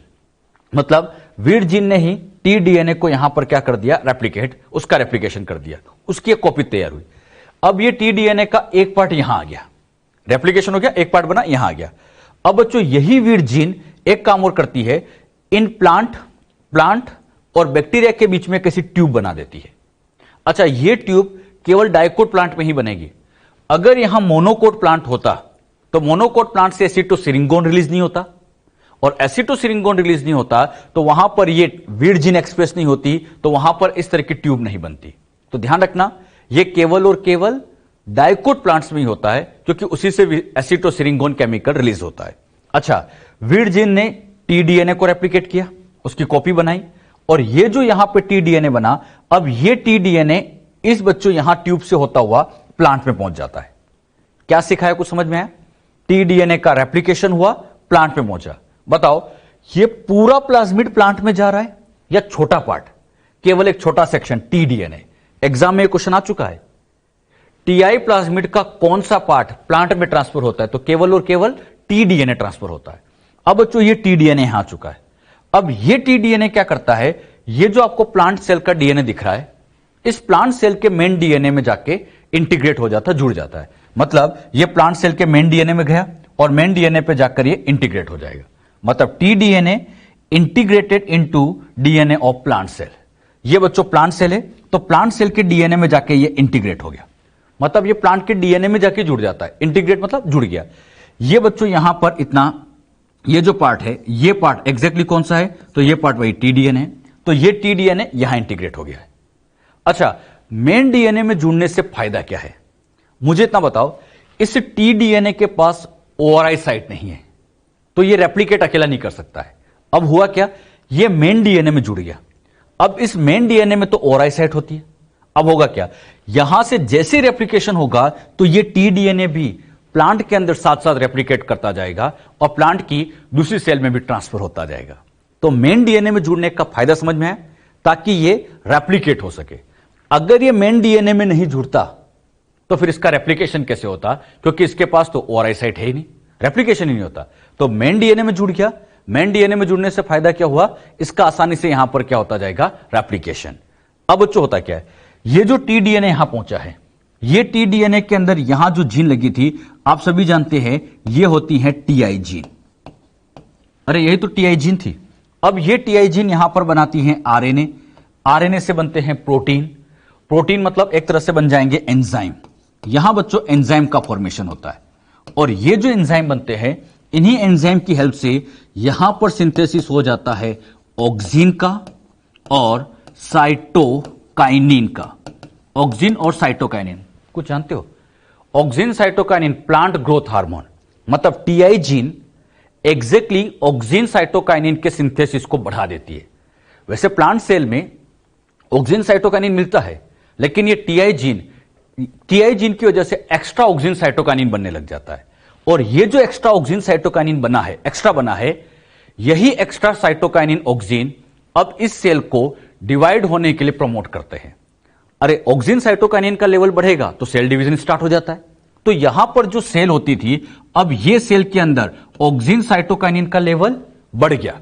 अरे इसने ऑक्सिन साइटोकाइनिन का लेवल बढ़ा दिया, और ऑक्सिन साइटोकाइनिन के लेवल बढ़ने की वजह से अब ये सेल यहां पर ऐसे अनकंट्रोल्ड डिवाइड होने लग जाती है, और अनकंट्रोल्ड डिवीजन होने की वजह से ही यहां पे बच्चों एग्जैक्टली ये ट्यूमर हो जाता है। तो ये ट्यूमर कैसे होता है, कुछ समझ में आया? जितनी बात मैंने आपको समझाई, एक आउटलाइन फिर से देता हूं। क्या कहा मैंने? एग्रोबैक्टीरियम ट्यूमिफेसियंस के अंदर वीड जीन है, टीडीएनए है। अच्छा, ये वीड जीन एसिटोसिरिंगोन केमिकल की प्रेजेंस में एक्सप्रेस होती है, टीडीएनए का रेप्लिकेशन कराती है, और इसी टीडीएनए को प्लांट में ट्रांसफर करती है। टीडीएनए को प्लांट में ट्रांसफर कौन कराता है? वीड जीन का प्रोडक्ट। अच्छा, प्लांट में जाने के बाद ये टीडीएनए प्लांट के मेन डीएनए में इंटीग्रेट हो जाता है। इंटीग्रेट मतलब जुड़ जाता है। बताओ जुड़ने से क्या फायदा? फायदा ये होता है कि जैसे ये प्लांट का डीएनए ओआरआई साइट से रेप्लिकेट होगा, ये भी साथ साथ रेप्लिकेट होता जाएगा। बात समझ में? अच्छा, मुझे बताओ यहां पर टीआई जीन करती क्या है? इस टीआई जीन की वजह से ऑक्सिन साइटोकाइनिन का सिंथेसिस बढ़ता है, और उसी की वजह से ये सेल अनकंट्रोल डिवाइड हो जाती है और ट्यूमर का फॉर्मेशन होता है। नीट में क्वेश्चन आ चुका है, टीआई जीन किसके सिंथेसिस को बढ़ाती है? तो ऑक्सिन और साइटोकाइनिन। बात समझ में? मैंने बच्चों आपको यह बताया कि एग्जैक्टली ट्यूमर कैसे होता है। ट्यूमर कैसे होता है यह मैंने आपको समझाया। अब आप लोग अपना दिमाग लगाना, और मान लीजिए मेरे पास कोई डिजायर्ड जीन है, यह कोई डिजायर्ड जीन है। इस डिजायर्ड जीन को मुझे इस प्लांट में पहुंचाना है, तो बताओ हम इसको कैसे पहुंचाएं? मतलब इस डिजायर्ड जीन को कहां लगाए कि यह बच्चों प्लांट के अंदर ट्रांसफर हो जाए? अब अपना साइंटिफिक दिमाग लगाओ, आप लोग सोचो जरा क्या करना चाहिए। ये जो बनाया समझ में आया इतना तो भी? इसको नोट भी कर लो बच्चों पहले। क्लियर इतना सबको? अब बताओ ये जीन कहां ट्रांसफर कर लेनी चाहिए? सोचो जरा। हां, बहुत अच्छा दिमाग लगाते हैं कि इस टीआई जीन को हटा दे या टीडीएनए को हटा दे। टीडीएनए को पूरे को हटाने से फायदा नहीं बच्चों। किसको हटाएंगे? टीआई जीन, क्योंकि यही हार्मफुल जीन है। अरे यही तो नुकसान कर रही है, यही टीआई जीन तो ट्यूमर कोस करा रही है। तो इस टीआई जीन को हटा दो और उसकी जगह काम की जीन चिपका दो। मतलब इसमें से इसके हार्मफुल पार्ट को हटा के काम का पार्ट लगा दो। हार्मफुल पार्ट को वेक्टर से हटाना, इसे हम कहते हैं डिसआर्म्ड। डिसआर्म्ड का मतलब उसके आर्म को कट कर दिया, डिसआर्म कर दिया, हार्मफुल पार्ट को कट कर दिया। अब यह कैसे होता है यह मैं आपको समझाता हूं। पहले इतना नोट कर लिया सबने? यहां बच्चों अब एग्जैक्टली क्या होता है, यह बच्चों टीआई जीन है। बात को समझना। अब यहां पर यह जो टीआई जीन है, इस टीआई जीन को, यह बैक्टीरिया प्लांट सेल है, ये तो आप जानती है, इस टीआई जीन को यहां से हटा देंगे। यहां से हटा दिया, और जैसे बच्चों ये टीआई जीन यहां से हटेगी, टीआई जीन के हटने की वजह से हुआ क्या, यहां पर एक गैप बन गई, और इसी गैप वाली जगह पर डिजायर्ड जीन को उठा के यहां चिपका देंगे। बताओ डिजायर्ड जीन हमने एग्जैक्टली किसकी जगह लगा दी? जहां बच्चों ये टीआई जीन थी, उस टीआई जीन को हटा दिया, टीआई जीन को हटा दिया और उसकी जगह डिजायर्ड जीन लगा दी। और डिजायर्ड जीन लगाने के बाद अब हमें कुछ नहीं करना है, चुपचाप बस बैठे बैठे देखते रहना है। यहां बच्चों वीड जीन ने रेप्लिकेशन किया तो इससे टीडीएनए की कॉपी बनी, और जब ये टीडीएनए रेप्लिकेट हुआ तो डिजायर्ड जीन भी साथ जा रही है। अब ये डिजायर्ड जीन प्लांट में पहुंचेगी, और डिजायर्ड जीन प्लांट में जाने के बाद अब ये प्लांट के डीएनए के साथ इंटीग्रेट होगी। अच्छा, जैसे ये इंटीग्रेट होगी, ये टीडीएनए प्लांट में इंटीग्रेट होगा, इंटीग्रेट हुआ तो इस बार डिजायर्ड जीन आ गई। मतलब यहां पर ये जो जीन लगी हुई है ये एग्जैक्टली अपनी डिजायर्ड जीन है। तो हमने किया क्या, डिजायर्ड जीन को यहां लगाया और यहां लगाते ही आप देखो फाइनली प्लांट पे पहुंच गई, और प्लांट पे पहुंची नहीं, प्लांट के मेन डीएनए में भी जुड़ गई। अब बताओ मेन डीएनए में जुड़ने से क्या फायदा? हां, यह फायदा होता है कि इस ओआरआई साइट की वजह से यह भी साथ साथ रेप्लिकेट करता जाएगा, साथ साथ इसकी नंबर सेल के अंदर बढ़ती चली जाएगी। अरे बात समझ में? तो यह इसका बहुत बड़ा बेनिफिट होता है। तो एग्जैक्टली किया क्या, हार्मफुल जीन को हटाया, डिजायर्ड जीन को चिपकाया, और बस बैठे बैठे देखते रहे, और चुपचाप यहां पर इस जीन ने प्लांट के अंदर ट्रांसफर किया, और ट्रांसफर ही नहीं किया, मेन डीएनए में जुड़वा किया। और क्यों जुड़ा दिया? ताकि आगे की हर सेल के अंदर ये ट्रांसफर होती चली जाए। जो बात मैंने आपको यहां समझाई क्लियर हुई? तो ये बच्चों अपने आप में एक नेचुरल जेनेटिक इंजीनियरिंग है, अपने आप होता है, और हमें कुछ नहीं करना है, बस पार्ट को हटाओ, नई जीन चिपका दो, बाकी काम अपने आप हो जाता है। तो टीआई प्लाज्मिड प्लांट में जीन पहुंचाता है, लेकिन किस तरह के प्लांट में? डाइकोट प्लांट के अंदर। जो बात यहां पर मैंने आपको समझाई क्लियर हुई? समझ में आया सबको अच्छे से? अब बच्चों होगा क्या, इसके कुछ स्पेशल पॉइंट मैं आपको बता देता हूं। टी का मतलब होता है transfer DNA, DNA which transfer in plant, जो प्लांट में ट्रांसफर होता है। At the place of wound, जहां पे भी प्लांट में कट लगता है, in plant acetosyringone chemical is release, acetosyringone chemical release होता है। This chemical induce the expression of vir gene, ये वीड जीन का एक्सप्रेशन कराती है। फिर क्या होता है, the product of vir gene, vir gene से जो प्रोटीन बनते हैं, replicate and transfer T DNA into plant cell, वो प्लांट सेल के अंदर ट्रांसफर करते हैं। Ti gene of T DNA, Ti gene of T DNA contain gene of auxin and cytokinin synthesis. Auxin cytokinin synthesis की जीन ही ये जो टीआई प्लाज्मिड के अंदर ये टीआई जीन होती है, ये टीआई जीन एग्जैक्टली किसकी जीन रखती है? Auxin and cytokinin. और इसी टीआई जीन को क्या कर देते? हटा देते। The harmful Ti gene remove from the plasmid, harmful gene को हटा देते। Now this plasmid is known as disarmed Ti plasmid. Disarmed का मतलब हार्मफुल पार्ट को कट कर देना, उसे हम डिसआर्म्ड कह देते हैं। क्लियर? अच्छा, इसको हटा दिया तो अब इसकी जगह डिजायर्ड जीन लगा देंगे। तो at the place of Ti gene desired gene is inserted, desired gene को इंसर्ट कर देंगे। Now desired gene transfer into plant along with T DNA, T DNA के साथ वो प्लांट में चली जाएगी, and it integrated into DNA of plant cell, और ये प्लांट सेल के डीएनए में इंटीग्रेट भी हो जाती है। क्लियर? ये जो मैंने पॉइंट बताए, ये पॉइंट आप ध्यान भी रखिए, ये सब क्वेश्चन आ चुके। ऑक्सिन साइटोकाइनिन की जीन होती है, ये टीडीएनए ही प्लांट के अंदर ट्रांसफर होता है, तो ये पॉइंट यहां से पूछे जा चुके हैं। क्लियर? तो आप लोगों को ये जितनी बातें मैंने यहां प्लांट की समझाई है, ये सब आपको अच्छे से आना चाहिए। ये नोट कर लीजिएगा आप लोग। किया नोट? अच्छा, एक छोटा सा पॉइंट और मैं आपको क्लियर कर देता हूं। एक बात और मुझे बताइए, ये मान लीजिए मेरे पास यहां पर कोई प्लांट है, इस प्लांट के अंदर, अब बताओ इस प्लांट के अंदर ये मेरे पास कोई डिजायर्ड जीन है, इसे डिजायर्ड जीन को प्लांट में ट्रांसफर तो करना है। बताओ प्लांट के कहां पर इसको ट्रांसफर किया जाए, मतलब रूट में ट्रांसफर करें, शूट में ट्रांसफर करें, लीफ में ट्रांसफर करें, कहां इसको पहुंचाना चाहिए? मतलब प्लांट के अंदर हम जीन पहुंचाते हैं तो कहां इसके अंदर पहुंचाना चाहिए? एक बात बच्चों आप लोग ध्यान रखना, प्लांट के अंदर जब जीन पहुंचाते हैं तो इस प्लांट में जीन पहुंचाने से कोई फायदा नहीं होता। मतलब जैसे एनवायरमेंट में जो प्लांट लगे, हम चाहे उसके अंदर जीन पहुंचा दे, कोई फायदा नहीं होगा। एग्जैक्टली हम करते क्या समझिएगा, ये जो हमारी डिजायर्ड जीन होती है, ये या तो प्लांट के एंथर के अंदर ट्रांसफर करेंगे या बच्चों ओव्यूल के अंदर, एंथर या ओव्यूल में, मतलब जहां गैमिट्स बनने वाले, या गैमिट्स के अंदर पहुंचा सकते हो। अब बच्चों डिजायर्ड जीन को उठा के यहां ट्रांसफर करेंगे। अच्छा, यहां ट्रांसफर करेंगे तो क्या होगा, अब डिजायर्ड जीन यहां गए, फिर बच्चों इसका फर्टिलाइजेशन होगा, और इसके फर्टिलाइजेशन से अल्टीमेटली मिलेगा सीड, और उस सीड के अंदर अपनी डिजायर्ड जीन होगी। भाई फर्टिलाइजेशन होगा, सीड मिलेगा।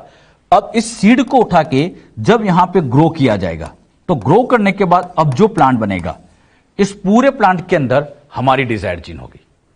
मतलब जो प्लांट पहले से एग्जिस्टेंस है उसके अंदर जीन पहुंचाओ, कोई फायदा नहीं होता बेटे, कोई फायदा नहीं होता, काम ही नहीं करती हो तो, और काम भी कर लेगी तो पर्टिकुलर एक टिश्यू तक, आप लोगों को इस पूरे प्लांट में जीन पहुंचानी होती है तो बेस्ट है उसके एंथर या ओव्यूल के अंदर पहुंचाओ। एंथर ओव्यूल में पहुंचाओगे तो जैसे ही फर्टिलाइजेशन होगा, गैमेट्स में फर्टिलाइजेशन होगा तो सीड बनेंगे और उस सीड को उठा के ग्रो कराया जाए तो इस प्लांट के अंदर हर जगह अपनी जीन होगी और यही प्लांट कहला देंगे जीएम प्लांट, मतलब जेनेटिक मॉडिफाइड प्लांट या ट्रांसजेनिक प्लांट। ये एग्जैक्टली ट्रांसजेनिक प्लांट है और फार्मर यही तो करते हैं। एग्जैक्टली ऐसा नहीं होता है कि खेतों में बहुत सारे प्लांट लगे हुए हैं उनमें जीन पहुंचा तो कोई फायदा नहीं। फार्मर ऑलरेडी ट्रांसजेनिक प्लांट लेके आते हैं मार्केट से और ये जो ट्रांसजेनिक सीड्स होते हैं इन्हीं ट्रांसजेनिक सीड को ग्रो किया जाता है और जब ग्रो करेंगे तो सारे के सारे प्लांट जेनेटिक मॉडिफाइड होंगे। अरे बात समझ में? तो ध्यान रखना, हम एग्जैक्टली जीन उसकी नेक्स्ट जनरेशन के लिए पहुंचाते हैं। इसमें पहुंचाने से कोई फायदा नहीं। किसके लिए काम करना होता है? नेक्स्ट जनरेशन के लिए। और यह ध्यान रखना, प्लांट की कौन से पार्ट में जीन होती है? तो हर सेल में। अरे सीड में है तो इसी से तो पूरा प्लांट बनेगा, तो हर सेल के अंदर चली जाएगी। तो हर सेल के अंदर हमारी डिजायर्ड जीन यहां पर अवेलेबल रहती है। बात समझ में है बच्चों अच्छे से? तो ये पॉइंट बस ऐसे समझने के लिए नोट करने की जरूरत नहीं। बस हाँ, ये पूछे प्लांट के अंदर कहां जीन है तो आप कहोगे हर सेल के अंदर प्रेजेंट होती है। क्लियर? हम बच्चों जीन ट्रांसफर समझ रहे थे। जीन ट्रांसफर का अगला तरीका हम समझ रहे हैं एनिमल सेल में। तो gene transfer in animal cell. Animal cell में मान लीजिए ये कोई एनिमल है, माइस की हम बात करें, इसके अंदर हमें इस डिजायर्ड जीन को पहुंचाना है। ये डिजायर्ड जीन है, ये हमें पहुंचानी है। अब मुझे बताइए एनिमल के अंदर इस डिजायर्ड जीन को कहां पहुंचाए, किसकी बॉडी के हर सेल में चली जाए, मतलब इस जीन को उठा के कहां डाला जाए इसके अंदर, किसकी बॉडी की हर सेल में चली जाए। हाँ, अगर हम इसके अंदर जीन पहुंचाते हैं तो इसमें जीन पहुंचाने से कोई फायदा नहीं। मान लीजिए बच्चों इसमें हम जीन ट्रांसफर कर भी दें, यहां पर मान लीजिए हमने जीन ट्रांसफर कर दी, तो जीन ट्रांसफर कर दी तो यहां पे ट्रांसफर की है तो बस ये इस एरिया में यहां तक ही रहेगी, मतलब ये इसकी पूरी बॉडी में नहीं जा सकती। जैसे समझो मान लीजिए अपने स्किन के अंदर हमने मान लीजिए जीन पहुंचाई तो ऐसा नहीं कि वो पूरी बॉडी में चली जाएगी, स्किन के सेल में एक लिमिटेड सेल में ही रहेगी, पूरी बॉडी में ट्रांसफर हो ही नहीं सकती। यानी यहां एनिमल में अब जीन ट्रांसफर करने से डायरेक्टली यहां कोई फायदा नहीं होगा, मतलब पर्सन के अंदर आप जीन पहुंचाओ ऐसा कोई फायदा नहीं होगा। मेन फायदा फिर कब होता है? मेन फायदा तब होगा जब यहां पर सबसे पहले इसमें इन विट्रो फर्टिलाइजेशन किया जाए, मतलब ये इन विट्रो फर्टिलाइजेशन किया जाए, अर्ली एम्ब्रियोनिक स्टेज बनाई जाए। और ये जो अर्ली एम्ब्रियोनिक स्टेज होती है, अर्ली एम्ब्रियोनिक स्टेज मतलब सेल अभी जैसे 2 सेल है, 4 सेल है, 8 सेल है, अर्ली स्टेज है, और उन्हीं अर्ली स्टेज के अंदर अब यहां पर ये जीन उठा के ट्रांसफर करो। और ट्रांसफर करने के लिए एनिमल में जीन पहुंचाना है तो वेक्टर रेट्रोवायरस का यूज करेंगे। तो रेट्रोवायरस की हेल्प से एनिमल के अंदर ये जीन यहां पहुंचा दी। अच्छा, एनिमल में भी कहां पहुंचे? उसकी एम्ब्रियोनिक स्टेज में पहुंचाए। अगर हम डायरेक्ट एनिमल में पहुंचाते कोई फायदा नहीं होता। कहां पहुंचाएंगे? एम्ब्रियोनिक स्टेज में। अच्छा, जाइगोटिक सेल में या अर्ली एम्ब्रियोनिक स्टेज में आप पहुंचा दो। अब ये जो अर्ली एम्ब्रियोनिक स्टेज की सेल थी इसको उठा के ये जीन यहां पहुंचा दी। अब इसको उठा के यहां पर इसको पहुंचा देंगे हम मदर के अंदर ट्रांसफर कर देंगे, मतलब इसको इंप्लांट कर दिया जाएगा मदर से के अंदर। तो मदर के अंदर इसको इंप्लांट कर देंगे। इंप्लांट करने के बाद अब बच्चों जो नेक्स्ट प्रोजेनी बनेगी, नेक्स्ट प्रोजेनी जो बनेगी, उस नेक्स्ट प्रोजेनी की आप देखोगे हर सेल के अंदर ये डिजायर्ड जीन पहुंचती जाएगी। मतलब इसके अंदर जितनी भी सेल्स होगी हर सेल्स के अंदर वो डिजायर्ड जीन आपको, हर सेल में ऐसी डिजायर्ड जीन आपको दिखेगी। बात समझ में? एक बात मुझे बताओ, अगर हम जीन को डायरेक्टली एनिमल में पहुंचाते कोई फायदा नहीं होता। तो कैसे पहुंचाया गया? एम्ब्रियोनिक स्टेज की सेल ली गई, उसके अंदर जीन को पहुंचाया, फिर उसको मदर में ट्रांसफर किया और उससे जो प्रोजेनी बनेगी उस प्रोजेनी के अंदर हर सेल के अंदर अपनी डिजायर्ड जीन होगी और ये यहां पे प्रॉपर फंक्शन, प्रॉपर वर्क कर रही होगी। बात समझ में? तो कब ट्रांसफर करना है? अर्ली एम्ब्रियोनिक स्टेज के अंदर ट्रांसफर करना है। और वेक्टर कौन सा काम में लेते हैं? रेट्रोवायरस। कुछ बात समझ में है बच्चों अच्छे से? तो इसको चाहे तो आप नोट कर लीजिए। क्लियर? अब यहां पे ध्यान दीजिएगा, एनिमल के अंदर जब जीन ट्रांसफर करते हैं तो उसका खास point, in animals gene transfer is completely successful. कब सक्सेसफुल होगा? When it is transfer in either zygotic और अर्ली एम्ब्रियोनिक स्टेज, या तो जाइगोटिक स्टेज या अर्ली एम्ब्रियोनिक स्टेज में ट्रांसफर की जाए। ट्रांसफर करने की मेनली 2 मेथड है। उसमें पहला आता है डायरेक्ट मेथड, जिसमें आता है माइक्रो इंजेक्शन, और दूसरा आता है डिसआर्म्ड रेट्रोवायरस। अच्छा, मैंने डिसआर्म्ड वर्ड क्यों लिखा होगा? हाँ, उस रेट्रोवायरस की हार्मफुल जीन को हटाएंगे, डिजायर्ड जीन को वहां लगा देंगे। वही टीआई प्लाज्मिड जैसी इसकी कहानी चलती है, सेम वही कहानी चलती है। बात समझ में? तो ध्यान रखना, डिसआर्म्ड रेट्रोवायरस का यूज करेंगे। अगर हम डायरेक्ट ट्रांसफर करते हैं यानी वेक्टर का यूज नहीं करते तो माइक्रो इंजेक्शन लगाएंगे, और इनडायरेक्ट तरीके से हम रिट्रोवायरस की हेल्प से जीन पहुंचा सकते हैं। अभी जो जीन ट्रांसफर के मैं आप लोगों को इनडायरेक्ट मेथड समझा रहा था जिसमें हम वेक्टर यूज कर रहे थे, अब बच्चों मैं इसमें डायरेक्ट मेथड भी आपको यहां समझा देता हूं कि कौन कौन सी डायरेक्ट मेथड होती है। तो अगला पार्ट जो हम लेने जा रहे हैं वो है डायरेक्ट मेथड। डायरेक्ट मेथड का मतलब होता है जिसमें वेक्टर का यूज नहीं करना है। आज के टाइम पर भी ऐसी टेक्निक्स आ चुकी है जिसमें हम बिना वेक्टर के भी जीन पहुंचा सकते हैं। लेकिन एक बात ये ध्यान रखना, अगर आपके पास वेक्टर है तो पहली चॉइस हमेशा वेक्टर की हेल्प से ही पहुंचाना चाहिए, क्योंकि इन डायरेक्ट तरीके से जीन तो पहुंच जाती है लेकिन इनमें सक्सेस रेट रिलेटिवली कम होती है। ऐसा नहीं कि नहीं होती, होती है, लेकिन रिलेटिवली इनमें सक्सेस रेट कम होती है। तो डायरेक्ट जीन ट्रांसफर हम समझने वाले हैं। डायरेक्ट का मतलब वेक्टरलेस जीन ट्रांसफर, बिना वेक्टर के। इनमें सबसे पहला तरीका आता है माइक्रो इंजेक्शन। नाम से समझ में आ रहा है, माइक्रो इंजेक्शन मतलब हम सेल को यहां पर कोई ना कोई इंजेक्शन लगाने वाले। नाम से समझ में आ रहा है, माइक्रो इंजेक्शन मतलब सेल को क्या कर रहे हैं, इंजेक्शन लगा रहे हैं, तो इसी को हम नाम दे दिया जाता है माइक्रो इंजेक्शन। इसको बच्चों ऐसे समझिएगा। अच्छा, ये जो मेथड होती है एनिमल सेल के लिए बेस्ट है, एनिमल के लिए बेस्ट होती है, बट इट में ऑल्सो यूज फॉर प्लांट। लेकिन आप इसे प्लांट के लिए भी यूज कर सकते हैं। हां, बेस्ट किसके लिए है तो क्या बताओगे, एनिमल के लिए बेस्ट होती है। इस मेथड में करते क्या है, ये बच्चों होस्ट सेल है, इसका ये डीएनए है। अब बच्चों इस होस्ट सेल को सबसे पहले क्या करते हैं, सेल को ऐसे वैक्यूम की हेल्प से इसको होल्ड कर दिया जाता है। वैक्यूम की हेल्प से इसको क्या कर देंगे, होल्ड कर देंगे। जैसे वैक्यूम में इसको ऐसे पकड़ के रखेंगे। अब यहां पर ऐसे ये माइक्रो इंजेक्शन लेते हैं, सिरिंज टाइप का। इस माइक्रो इंजेक्शन के अंदर डिजायर्ड जीन को रख देंगे और इस डिजायर्ड जीन को इस तरह से ट्रांसफर करेंगे कि ये इसके डायरेक्ट सेल के न्यूक्लियस में जाए। मतलब ये जो सेल का न्यूक्लियस है, इस न्यूक्लियस के अंदर ही ट्रांसफर करे। इस तरह से इंजेक्शन लगाना है कि सेल के भी डायरेक्ट न्यूक्लियस में जाए। ये जो एक्सपर्ट आदमी होंगे वही इस तरह का इंजेक्शन लगा सकते हैं। यह बड़ा मुश्किल काम होता है। हां, यहां बच्चों इसको इस तरह से ट्रांसफर करेंगे कि डायरेक्ट न्यूक्लियस के अंदर पहुंची, ये डिजायर्ड जीन पहुंची। अच्छा, केवल पहुंचने से काम नहीं चलेगा, क्योंकि ये यहां आप रेप्लिकेट नहीं कर सकती। तो इस तरह से इसको साथ में ट्रांसफर किया जाएगा कि ये इसके मेन डीएनए में जाके ऐसे इंटीग्रेटेड भी हो जाए। मतलब ये मेन डीएनए के साथ ऐसे इंटीग्रेट हो जाए। अच्छा, मेन डीएनए से इंटीग्रेट होने का फायदा क्या है, ताकि ये जैसे रेप्लिकेट करे साथ साथ ये भी यहां पर रेप्लिकेट करता जाए। अगर मेन डीएनए में नहीं जुड़ेगा तो फिर इसका रेप्लिकेशन नहीं हो पाएगा। तो कैसे ये मेथड काम करती है समझ में आया बच्चों अच्छे से। हम यहां पर सेल के अंदर इंजेक्शन लगाते हैं और इंजेक्शन लगाते नाम दे दिया माइक्रो इंजेक्शन, और ऐसे ट्रांसफर करना है कि डायरेक्ट उसके न्यूक्लियस में जाए। और केवल जाने से काम नहीं होगा, मेन डीएनए में जुड़ना भी बहुत जरूरी है। हम डिजायर्ड जीन की एक नहीं कई कॉपी डालते हैं, इनमें से कुछ तो जुड़ी जाएगी। बात समझ में? मुझे बताओ यहां हमने कौन सा वेक्टर यूज किया, कोई नहीं। और वेक्टर का यूज नहीं किया इसलिए इसको नाम दिया गया डायरेक्ट मेथड। बिना वेक्टर के हम डायरेक्टली जीन पहुंचा रहे हैं, तो डायरेक्ट मेथड है। ये जो मेथड माइक्रो इंजेक्शन है इंपॉर्टेंट है, आपके एनसीईआरटी में लिखिए तो इस पर स्टार लगा लेना। और ये अच्छे से याद रखना, एनिमल के लिए बेस्ट है। हां, प्लांट में भी यूज कर सकते हैं, लेकिन दिक्कत क्या है, प्लांट के अंदर बच्चों आप सभी जानते हैं ये प्लांट सेल है। इस प्लांट सेल के अंदर की तरफ ये बच्चों यहां पर होती है सेल मेम्ब्रेन। अब प्लांट के अंदर जब इंजेक्शन लगाते हैं तो ये बाहर की तरफ सेल वॉल जो होती है रिजिड होती है, और सेल वॉल होगी तो ये प्रॉपर इंजेक्शन नहीं लग पाता। तो इसीलिए प्लांट के अंदर क्या करना होता है, सबसे पहले इसकी इस सेल वॉल को यहां से हटा दिया जाएगा। सेल वॉल को क्या कर देंगे, हटा देंगे, और सेल वॉल हटाने के बाद ट्रांसफर करेंगे। अरे बात समझ में? यानी प्लांट में भी ये काम में लिया जा सकता है, लेकिन पहले सेल की सेल वॉल हटानी पड़ेगी और उसके बाद यहां पर इसको इंजेक्शन के थ्रू ट्रांसफर कर सकते हैं। बात समझ में? अच्छा, सेल वॉल को अगर हटा दिया जाए तो जो बची हुई सेल होती है उसको कहते हैं प्रोटोप्लास्ट। प्रोटोप्लास्ट का मतलब सेल वॉल को हटाने के बाद रिमेनिंग सेल प्रोटोप्लास्ट, और उस प्रोटोप्लास्ट के अंदर यहां पर ट्रांसफर करेंगे। तो प्लांट के अंदर ट्रांसफर तो कर सकते हैं, लेकिन किस फॉर्म में ट्रांसफर करेंगे, प्रोटोप्लास्ट की फॉर्म में। क्लियर? ये जो बात समझे, क्लियर हुई सबको अच्छे से? ये तो है माइक्रो इंजेक्शन, ये नोट कर लीजिए आप लोग। चाहे तो डायग्राम भी बना लो। अगला इसी में पार्ट आता है सेकंड, इलेक्ट्रोपोरेशन। नाम से समझ में आ रहा है, पोरेशन का मतलब होता है पोर, इलेक्ट्रोफोरेसिस नहीं, गड़बड़ नहीं करना।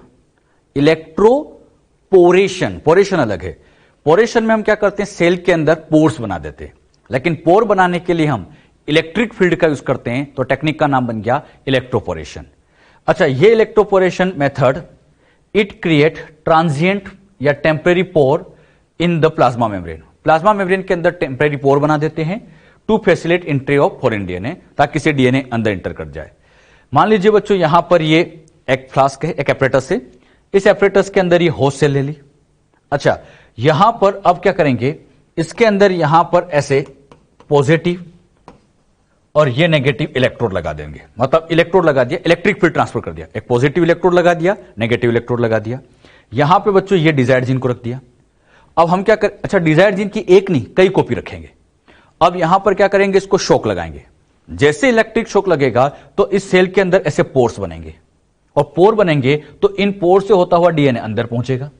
लेकिन एक बात फिर मैं कहूंगा, यहां पर केवल अंदर जाने से काम नहीं होगा, मेन डीएनए के साथ अटैच भी होना पड़ेगा। और जब ये मेन डीएनए के साथ जुड़ जाएगा तो आगे की सेल के अंदर ये ट्रांसफर होता जाएगा। क्लियर? तो हमने यहां पर कौन सा वेक्टर यूज किया? कोई नहीं, हम डायरेक्ट यहां पहुंचा रहे, सेल के अंदर इलेक्ट्रिक फील्ड लगा के पोर बना रहे। टेक्निक का नाम इलेक्ट्रोपोरेशन। अच्छा, ये पोर टेम्परेरी होना चाहिए, क्योंकि अगर ये परमानेंट हो गया तब तो फिर सेल डिस्ट्रॉय हो जाती है। तो एक हल्का सा पोर लगा, हल्का सा इलेक्ट्रिक फील्ड लगाते हैं कि उसमें ट्रांजिएंट पोर बन जाए। बात समझ में? इलेक्ट्रोपोरेशन के बाद अगली मेथड आती है। अच्छा, इलेक्ट्रोपोरेशन प्लांट एनिमल में यूज कर सकते हैं। प्लांट में यूज करना है तो बेस्ट है कि पहले सेल वॉल हटा दें। पार्टिकल गन बायोलिस्टिक मेथड या जीन गन कहते हैं। यह भी एक इंपॉर्टेंट मेथड है जो आपकी एनसीईआरटी में दी है। पार्टिकल गन बायोलिस्टिक मेथड या जीन गन में होता क्या है? सुटेबल फॉर प्लांट, यह प्लांट के लिए सबसे बेस्ट है। इसमें क्या होगा, cells are bombarded with high velocity micro particle. Cells के ऊपर हम हाई वेलोसिटी के माइक्रो पार्टिकल से वहां ट्रांसफर करेंगे of gold and tungsten coated with DNA. इसमें जो माइक्रो पार्टिकल यूज करेंगे उसमें गोल्ड या टंगस्टन की कोटिंग कर देंगे। सीधी सी बात, ऐसे समझो आप इसको। इसमें क्या किया जाएगा कि जो डिजायर्ड जीन है उस डिजायर्ड जीन को हम हाई स्पीड से फेंकेंगे, सेल के ऊपर हाई स्पीड से ट्रांसफर करेंगे। अब जो डिजायर्ड जीन को हाई स्पीड से भेजे कैसे, तो उसे हम क्या करते हैं, ऐसे माइक्रो पार्टिकल्स की फॉर्म में बनाते हैं। और माइक्रो पार्टिकल बनाने के लिए हम इसके चारों तरफ गोल्ड या टंगस्टन की कोटिंग कर देते हैं। मतलब ऐसे ये डिजायर्ड जीन ऐसे गोल्ड के साथ कोट कर देंगे या टंगस्टन के साथ कोट करते हैं। कोटिंग करते टाइम हो सकता है इनकी सरफेस के ऊपर भी कोट की जा सकती है। क्लियर? यहां पर गोल्ड या टंगस्टन की क्या कर देते हैं, कोटिंग कर देते हैं। मतलब जैसे ये गोल्ड है, इसके ऊपर ऐसे डीएनए को ऐसे अटैच भी कर सकते हैं, कोटिंग इस तरह से भी कर सकते हैं। गोल्ड या टंगस्टन लेने का फायदा यह होता है कि ये दोनों इनर्ट है और साथ ही साथ ये टॉक्सिक नहीं होती। गोल्ड और टंगस्टन टॉक्सिक नहीं होती, मतलब ये नॉन टॉक्सिक है। तो अगर ये सेल में चले भी जाए तो कोई नुकसान नहीं करते। इनर्ट मेटल है और इनर्ट होने की वजह से कोई नुकसान नहीं करते, इसीलिए गोल्ड या टंगस्टन का यूज किया जाता है। यह क्वेश्चन आ चुका है। पार्टिकल गन मेथड में कोटिंग किसकी की जाती है, तो क्या बताओगे? गोल्ड या टंगस्टन की कोटिंग करते हैं। यानी गोल्ड या टंगस्टन कैसे माइक्रो पार्टिकल्स बना देते हैं। क्लियर? इतना नोट किया? ये बच्चों यहां पर गोल्ड या टंगस्टन के पार्टिकल्स थे जिसके अंदर डिजायर्ड जीन रखी है। अब हम यहां पर एक ऐसा एपरेटस काम में लेते हैं। इस एपरेटस के अंदर क्या करते हैं, ये जो गोल्ड और टंगस्टन के माइक्रो पार्टिकल से उनको उठा के यहां रख देते हैं। मतलब इन गोल्ड टंगस्टन के माइक्रो पार्टिकल को उठा के यहां रख देते हैं। इनको माइक्रो प्रोजेक्टाइल भी कहते हैं।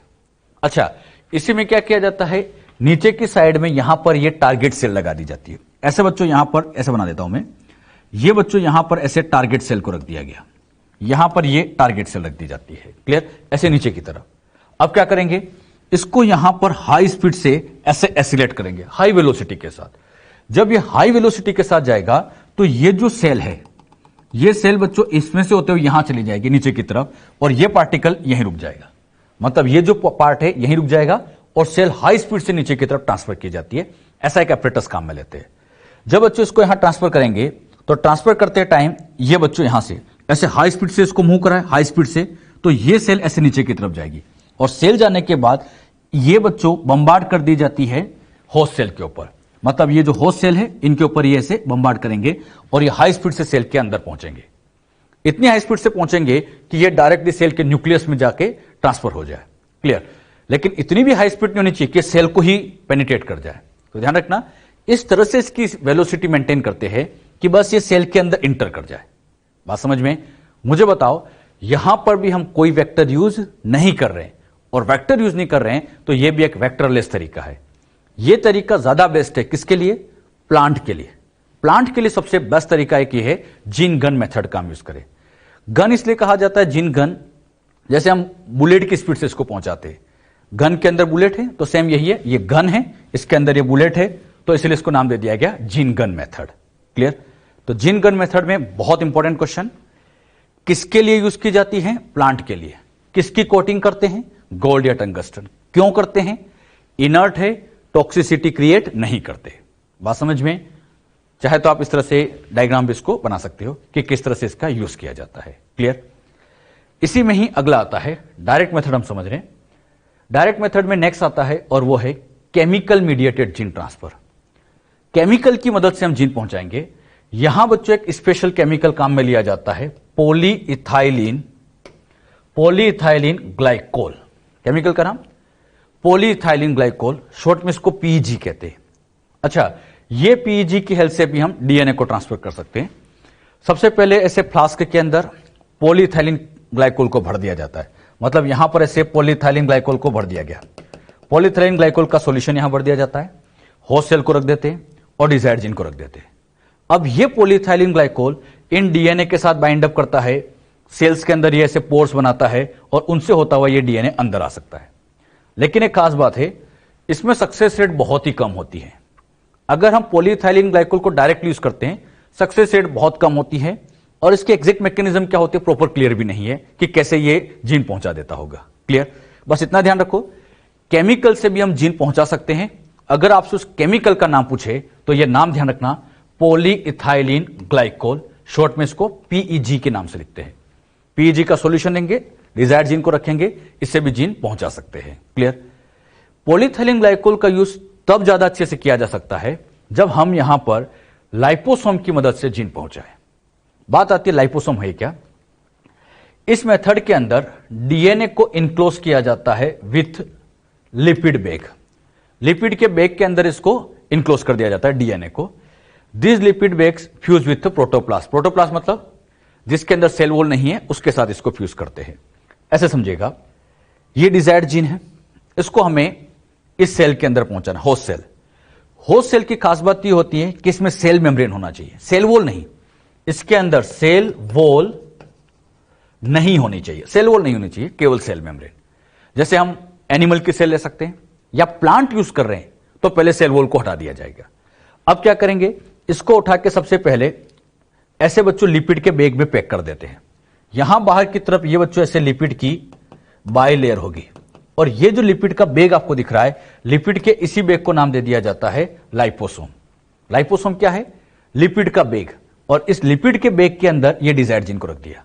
अब इसको उठा के, अच्छा मुझे बताओ, यहां पर बाहर लिपिड की लेयर है, मतलब एक तरह से मेम्ब्रेन ही है, और यहां पर भी सेल मेम्ब्रेन है, मेम्ब्रेन भी लिपिड की बनी है। इधर भी लिपिड है, इधर भी लिपिड है, दोनों तरफ मेम्ब्रेन है। मेम्ब्रेन या लिपिड की एक बहुत अच्छी प्रॉपर्टी आप जानते हैं, ये क्वासी फ्लूइड नेचर के होते हैं, ये लेटरल मूवमेंट शो करते हैं। कुछ पढ़ा है आप लोगों ने कि लिपिड लेटरली ऐसे मूव करते रहते हैं, लेटरल मूवमेंट शो करते हैं। तो यहां पर ये लाइपोसोम के मॉलिक्यूल सबसे पहले मेम्ब्रेन से टच होते हैं। अब इसके फॉस्फोलिपिड के मॉलिक्यूल मूव करते करते इसमें जाएंगे और इसके फॉस्फोलिपिड के मॉलिक्यूल इसमें आएंगे। दोनों के फॉस्फोलिपिड के मॉलिक्यूल ऐसे यहां मूव करने लग जाते हैं और जब फॉस्फोलिपिड ऐसे मूव करते हैं तो ये दोनों ही आपस में फ्यूज हो जाती है। मतलब ये जो लाइपोसोम है सेल मेम्ब्रेन के साथ ऐसे फ्यूज हो जाता है और फ्यूज होने के बाद ये डिजायर्ड जीन अंदर पहुंच जाता है। और फिर कहूंगा केवल अंदर जाने से काम नहीं चलेगा, मेन डीएनए के साथ जुड़ेगा तभी सक्सेस मिलेगी। अच्छा, ये जो डायरेक्ट तरीके हैं, कोई वेक्टर काम में नहीं ले रहे, डिजायर्ड जीन को उठा रहे हैं, डायरेक्ट पहुंचा रहे। इन डायरेक्ट मेथड में दिक्कत यह आती है कि इनमें सक्सेस रेट वेक्टर के कंपैरिजन में रिलेटिवली कम होती है। तो ऐसा कहा जाता है वेक्टर है तो पहले हम वेक्टर का ही यूज करें। क्लियर? ये जो लाइपोसोम है ये किसके लिए बेस्ट होगा? जिनमें भी सेल मेम्ब्रेन है, मतलब एनिमल्स के लिए ज्यादा बढ़िया है। प्लांट में भी यूज तो कर सकते हैं। बताओ, प्लांट में यूज करना है तो क्या करें?